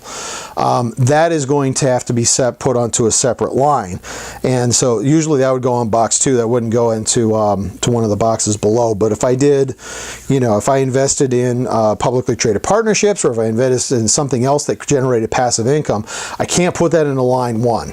Okay, I have to put that into to one of the lines below. I believe it's line 11. Box 11 will actually have other income, and then you can be classified as to what it is. Individual partner share of gains from the disposition of property not used in active trade or business. That's where you're going to have your short-term gains, long-term gains, or losses. They'll be separately stated. There's a different box for each one of those, and then you'll also have a separate box for 1231 gains and losses. Because 1231, if you have a 1231 loss that you get ordinary treatment on, but then within the next 5 years you have 1231 gain, you have to recapture that at ordinary income rates. You can't just take that as a capital gain on that. So what ends up happening is you have to keep that separated so that there can be a good accounting of that. Commonly separated items, that's what they're talking about. Oh, the 179 deduction, that will actually be, even though and here's the thing that kind of confuses some students and some staff in the beginning. 168K will not be separately stated. It's depreciation expense. It's completely in the ordinary income line. 179 deduction, however, will be separated out. And why do we do that though? And part of the reason why is because the limits of 179 is I have to have effective business income in order to be able to take the deduction for that.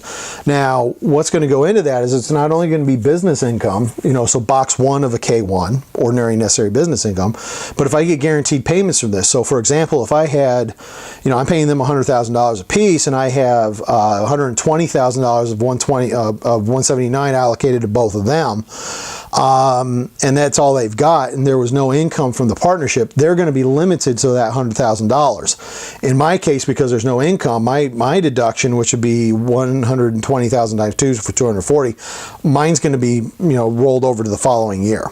Okay.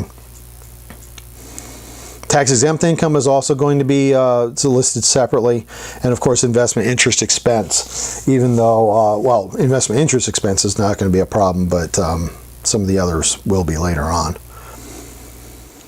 Compliance issues. So even though they don't pay taxes, they're required to do a 1065. Page 1 shows details of calculations of ordinary income. Page 3, the Schedule K, lists the partner's ordinary business income loss, separately stated items. K1s are issued to the partners, and we've talked about that in class. I've shown you what a K1 is. I might do it when we do the review again, and this might actually be something that I might try to provide to you when we do the test. Because, let's be honest, nobody's ever going to come to you and say, where does this go on the K1? You're going to look at the K1 and you're going to have a clue when you're actually in the tactical operations area. All right, now we're going to talk about adjusted tax basis in a partnership interest. So they make the following adjustments to their basis annually. And if you take a look at a K1, there's a bottom area there called the capital account. And it's not basis, it's not necessarily basis. Good Lord, don't misquote me and say that it was. But generally, a lot of those increases and decreases that you're going to see are going to flow through that capital account too. There may be a couple that don't. And here's what normally should happen. What normally doesn't happen is something else. But generally, what's going to happen is that the person who is responsible to do the individual tax return for the person is normally going to calculate the basis in the partnership for the individual. And the reason why is because there may be things that are going on in the partner, with partners that the partnership tax return preparer does not normally know. Now, if it's all being prepared in one firm, for all my clients, I always do a basis sheet, and here's part of the reason why. If a partner comes to me and says, I need to sell a partnership interest, I don't want to go to them and say, well, now I need another $1,500 to tell you what your basis is. Because the first thing they're going to come back to me and say, why don't you know? I'm paying you all this already. You should know this already. And it kind of comes down to a customer service issue. And so I try to provide it to all my clients. For the owners of the company, I tend not to, just because of the fact that there may be some other things going on that I don't know, and it's better to cover yourself a little bit. Now, if they want to come back to me and say, hey, you run the partnership return, why don't you calculate the basis? Because sometimes what's going to happen is you're going to have people who own the partnership, and they don't want to go to you to do their taxes because you're the CPA, you're the expensive one. But perhaps what they would like to do is they're going to go, you're going to prepare the partnership return, and then they're going to go to El Cheapo over here, or even worse, H&R Block, and basically say, look, I'm going to hand my K1, all my stuff to them, and they can prepare my tax return. It's okay, that's fine. You can do that. I do have one client that's exactly what he does, and I still have great business relationships with him, but it's obviously easier if I'm able to do the entire tax return myself, because then instead of somebody having to enter stuff and accidentally entering it wrong, it flows over automatically and there's generally no problems. Okay, so the increase, so these are the adjustments that they say. You increase actual and deemed cash distributions. And when you have deemed cash distributions, sometimes what will happen is there will be deemed cash distributions. I'm sorry, deemed cash contribution. It's distributions. I'm sorry, I'm looking at the wrong word. They're going to actually increase for actual and deemed cash contributions to the partnership during the year. Increase for the partner's share of ordinary business income and separately stated income gain items and tax-exempt income. Sounds real interesting, doesn't it? The tax-exempt income was going to increase your basis. Does that make sense? Didn't we say that it was pre-taxed income? Isn't that what basis is? It's supposed to be pre-taxed money. Why would tax-exempt income get that if it's not taxed? And the answer is it went through the tax process and Congress made a decision not to tax it for whatever reason. So that money is then going to be deemed by Congress to have been already taxed income, and as a result of which you don't have to worry about separating that out. You're going to decrease for actual and deemed cash distributions during the year, and then decrease for the share of non-deductible expenses, ordinary business losses, and separately stated items. Now, why would you decrease basis for non-deductible expenses? So if I'm driving the company car and I get a speeding ticket and say it's a $300 ticket, and the company goes ahead and pays it because they asked me to go speed because they wanted me to get to the meeting faster, the company can't take it as a deduction. But why should my basis go down because of that? And the reason is that the partnership still got benefit from that, even though it was non-tax deductible. It is a benefit that they got because it's paid, and so that's kind of the reason why it is. And it's more of an accounting issue. So cash distributions and operating partnerships. Partners are taxed on income, but is when it's earned and not when it's distributed. If it's distributed when they have a positive tax basis, the distribution effectively represents distribution of profits that have already been taxed, return of capital, or distribution of the cash the partnership has borrowed, or some combination of the three. Now, what does this mean? And I've kind of talked about this in the past when we talked about this in the last class. You're only taxed on the income that the partnership receives. Now, what's going to end up happening in practicality is that the partnership's going to get towards the end of the year, and in fact, here in the next couple weeks, I'm going to be busy doing this. But I'm going to have where some of my people who own partnerships are going to sit here and say, Kevin, we got to figure out what our tax costs are going to be for next year, because if we don't figure it out, we got to make a distribution of cash so that our people can cover their tax payments. And I'm going to actually get a phone call here probably in the next 1 or 2 weeks to basically do the same thing. They're going to call me into a meeting and they're going to say, hey, Kevin, we need to figure out what our income is going to be from a tax basis so we can know how much do we need to offer in distributions for our member owners. And the reason why they're going to want to do that is because if they don't, there could be a huge tax liability that the partner cannot afford, and is going to ask the partnership to back up, and that can cause some issues and hardship on those. But they'll hire me to do it, and so what I'll do is I'll say, okay, give me your 3 financial statements and give me a projection of what you think income is going to be for the next month, and then we'll run it through. We'll do a mock trial balance calculation, as we would call it. And then say, based on what I'm seeing here, this is what I expect your taxable income to be. What I need from you, what you need to do is then go ahead and do these distributions this way. And then usually that makes them very happy. They're all excited about it and ready to knock out other things. I'm I enjoy doing those because it's a lot of what if and it's a lot of client interaction. I really enjoy working with my clients, and so that's one reason why I love doing these. And usually what happens is when we're doing this and we're talking about various things, this is where they get into the what ifs. What if we do this? What if we do that? Sometimes some end of year tax planning can be done where we can help them save some money, or at least defer when something's going to get paid. So when we're talking about cash distributions that are in excess of a partner's basis, they're going to be taxed as capital gains, and the capital gains rate is going to be determined, whether it's long-term, short-term, based on how long they've held their partnership interest. Generally, what ends up happening is, you'll take distributions up to the basis in your partnership, and then everything after that is going to be it's not really a return of capital anymore. At that point, you're basically receiving additional money, but they give you favorable capital gains treatment, so that's actually really good. So loss limitations. Operating losses can generate tax benefits when partners can deduct them against another source of income. That's pretty much a no kidding. And we had talked a little bit about some of these loss limitations. I told you guys about the 3 buckets, and when you talk about the 3 buckets, you got to, there's a hole in the bucket, in each bucket, and your losses have to be liquid enough that they can get through these holes. I've never found a better analogy for that, and I'm sorry for that. But if you think about kind of meshes of different sizes for different liquids, then that's kind of a way to look at it. So the first limitation you have is a tax basis. In a sense, partner's basis represents the amount that is invested in the partnership and may have to invest to satisfy their debt obligations.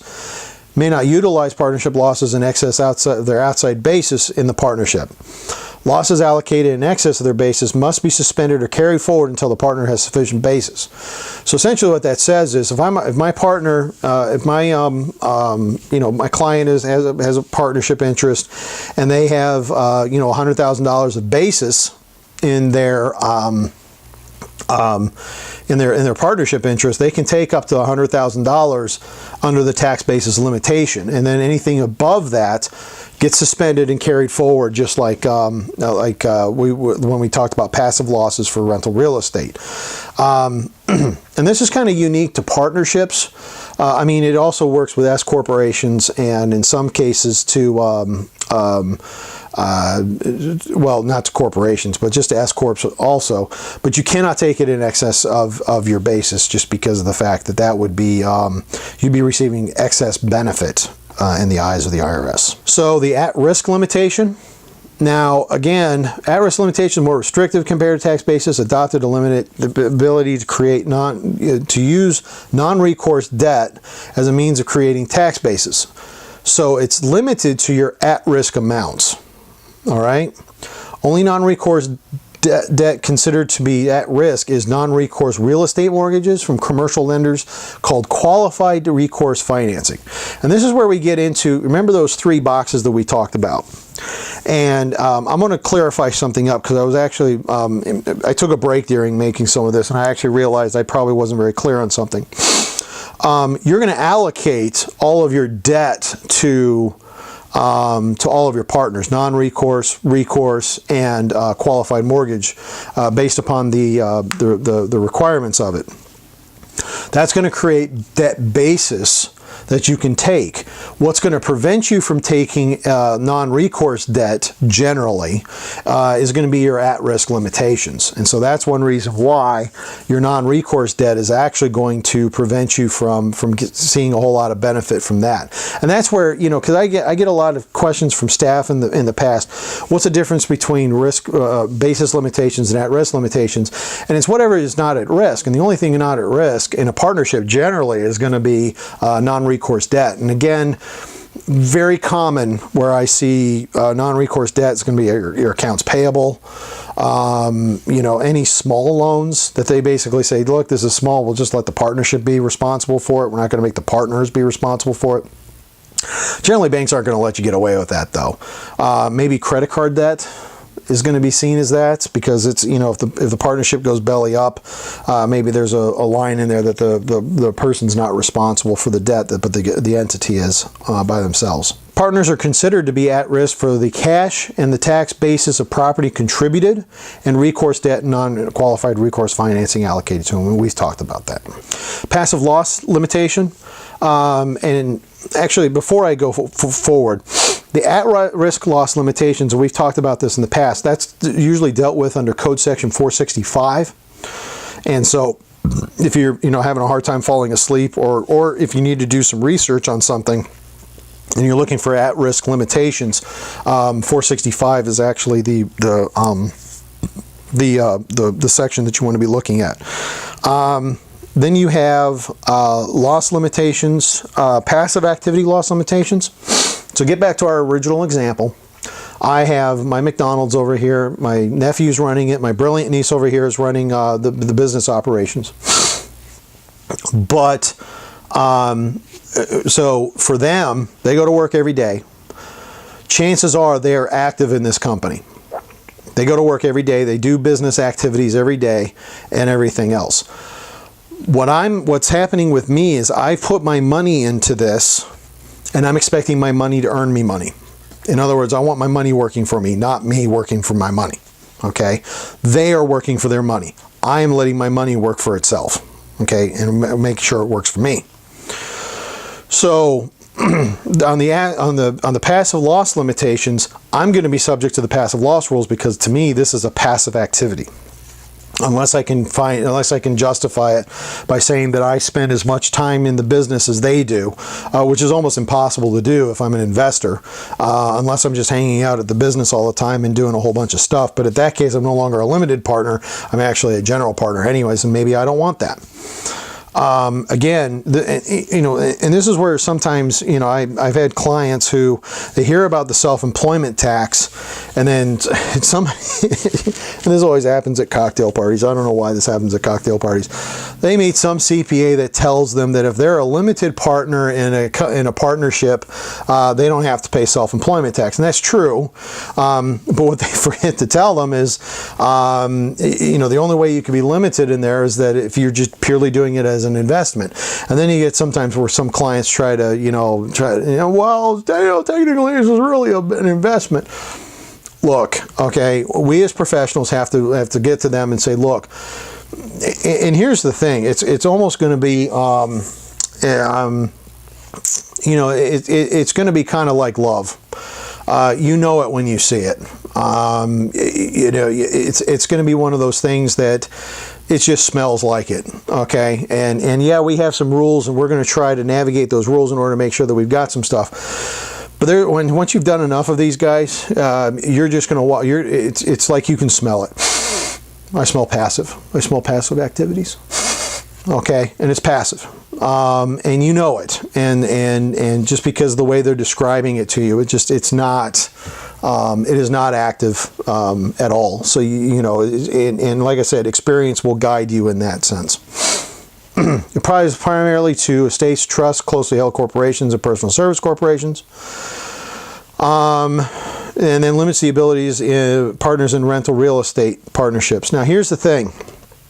469, which is the area of the code that actually covers the passive activity loss limitations. Under 469, it is written into statute that rental real estate activities are considered passive activities.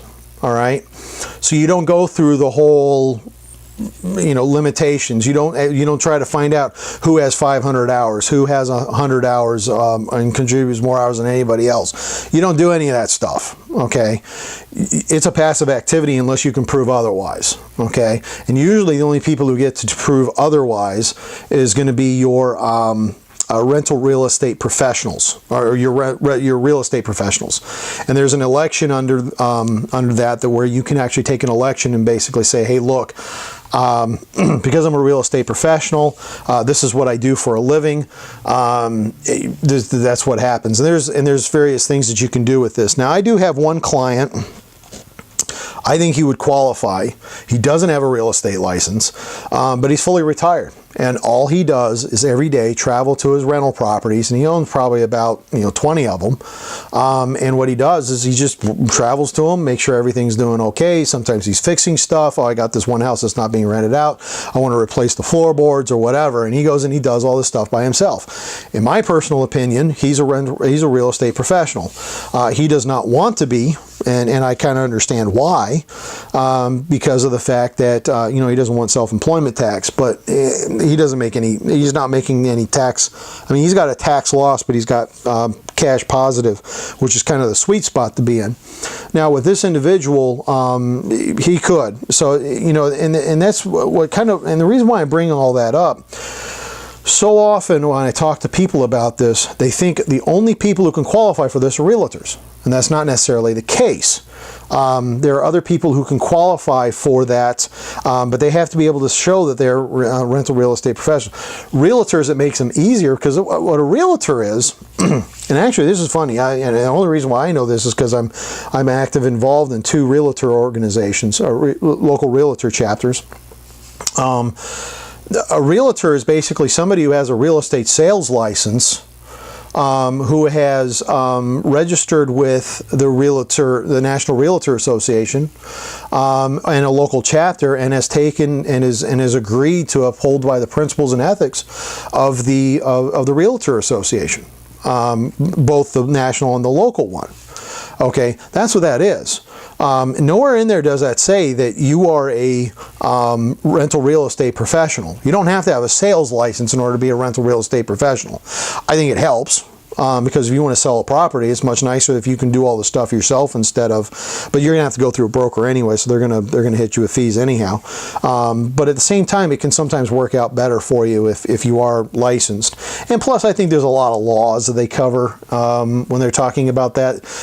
They do talk a lot with the Realtor Association. They do talk about a lot of the rental laws, and a lot of the people who work.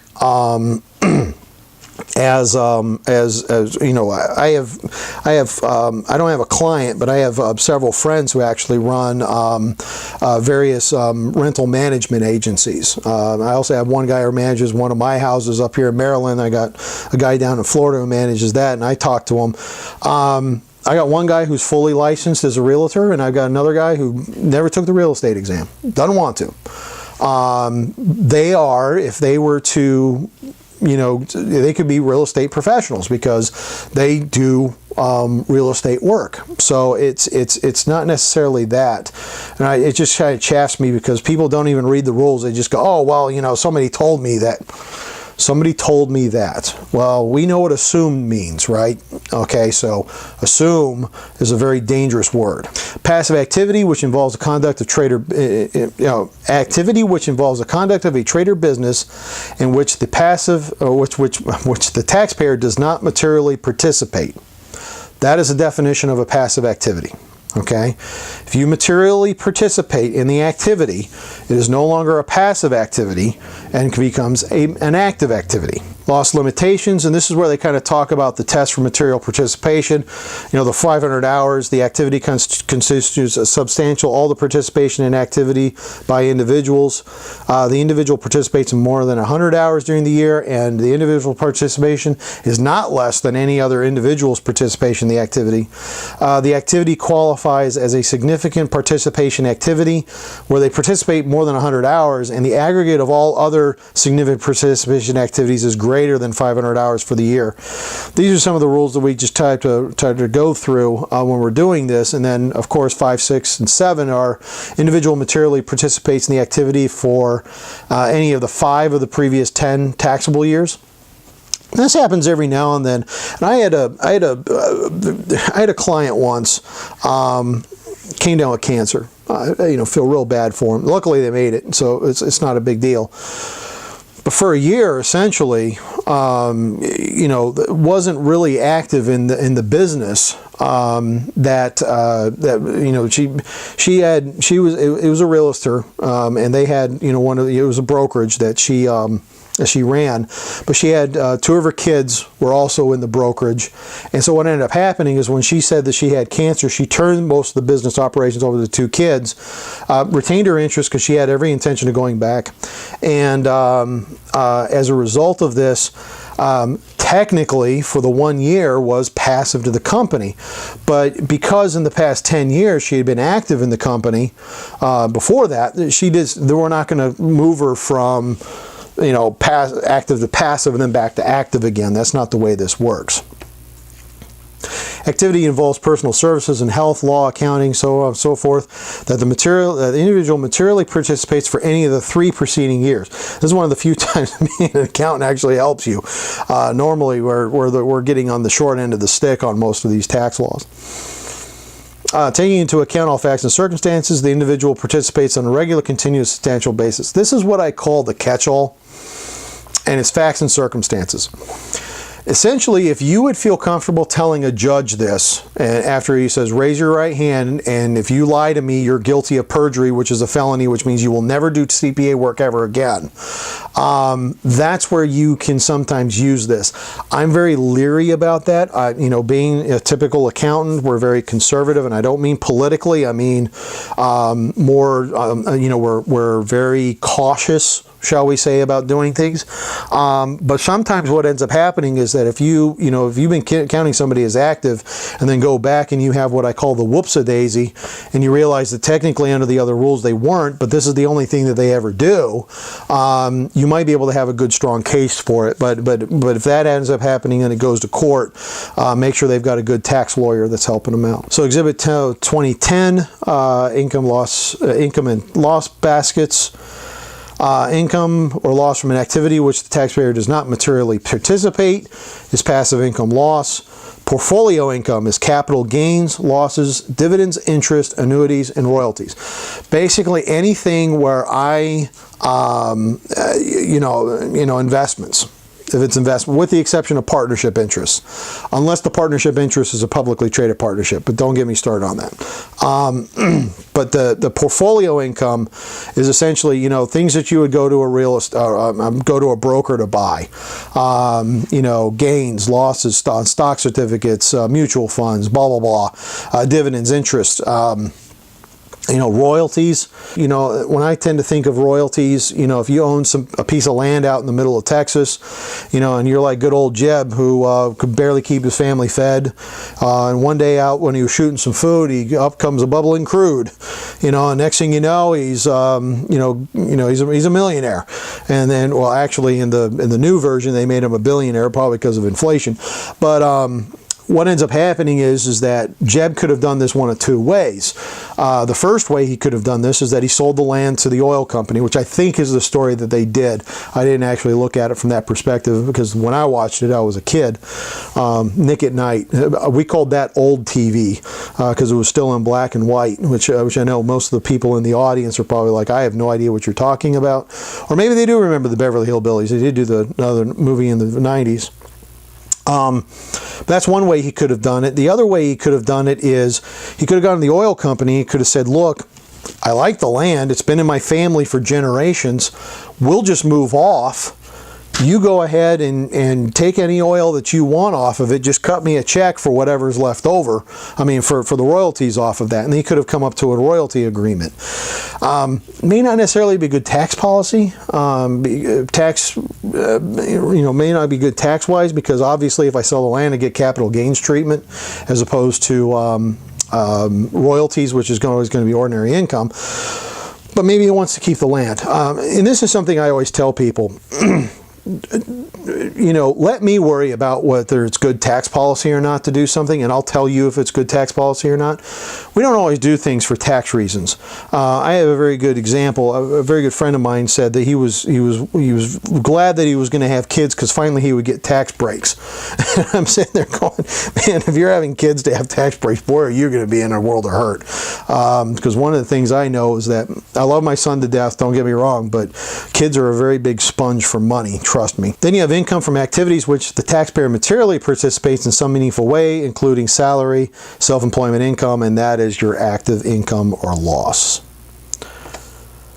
All right. that's all I have. So here's what's going to happen is that the video's been put up. If you have any questions for me over the weekend, feel free to reach out to me. I'll be going back to work on Friday, and then during the weekend, I think I actually have a couple things happening. Actually, I know I have a couple things happening.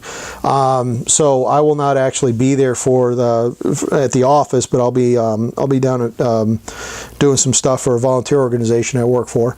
You know, I really enjoyed this. I hope that these videos weren't too boring, and I hope it makes up for the goodness of the class. If you have any questions, feel free to reach out to me. If you are not in my class, put comments in the comment box below. I'll be happy to talk to you about any of it. And I'm you know, again, it's good for everybody, for all of us to learn, and I want to learn from you by your questions that you raised to me. Again, thank you very much for watching the video.